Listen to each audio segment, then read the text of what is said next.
কেন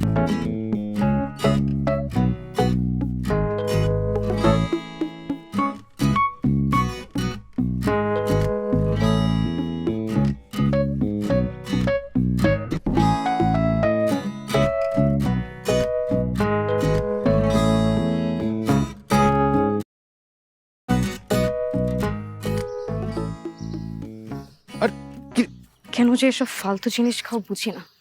বুঝলে নিজেও খেতি। ফালতু কথা বলবা না। ঠিক আছে, সরি।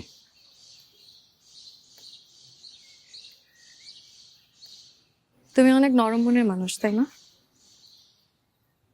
আমি আমার মন নরম বলতে পারিস। আমার আসলে রাগটাগ তেমন একটা নাই, বুঝছিস। মা আমাকে কি বলে জানিস? বলে আমি নাকি একটা ভেদা মাছ।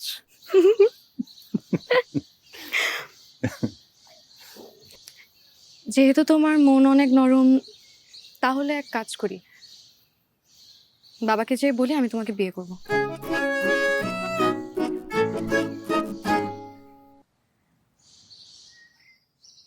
একটা থাবড়া দিয়ে সবকটা দাঁত ফেলে দিব। ফাজিল কোথাকার। তুই আমাকে চিনিস? আমার সম্পর্কে তোর কতটুকু ধারণা? হ্যাঁ, আমার রাগ সম্পর্কে তোর কোনো ধারণা আছে? তুই জানিস আমার যখন মেজাজ খারাপ হয় তখন কত প্রচন্ড মেজাজ খারাপ করতে পারি আমি।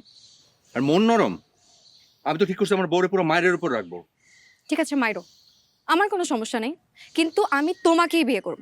আর শোনো, আমার মতন সুন্দরী মেয়ে তুমি জীবনে কয়টা দেখছো? এই খবরদার ফালতু কথা বলবি না, চুপ।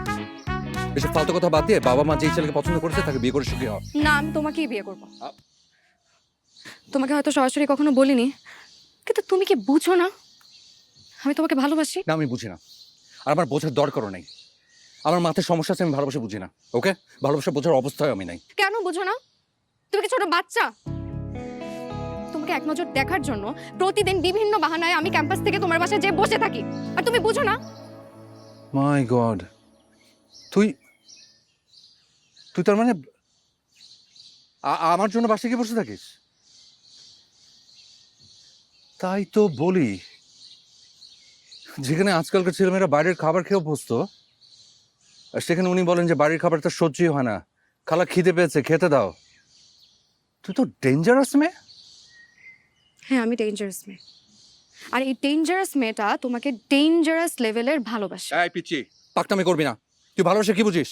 এই আমাকে পিচ্ছি পিচ্ছি বলবা না, খবরদার।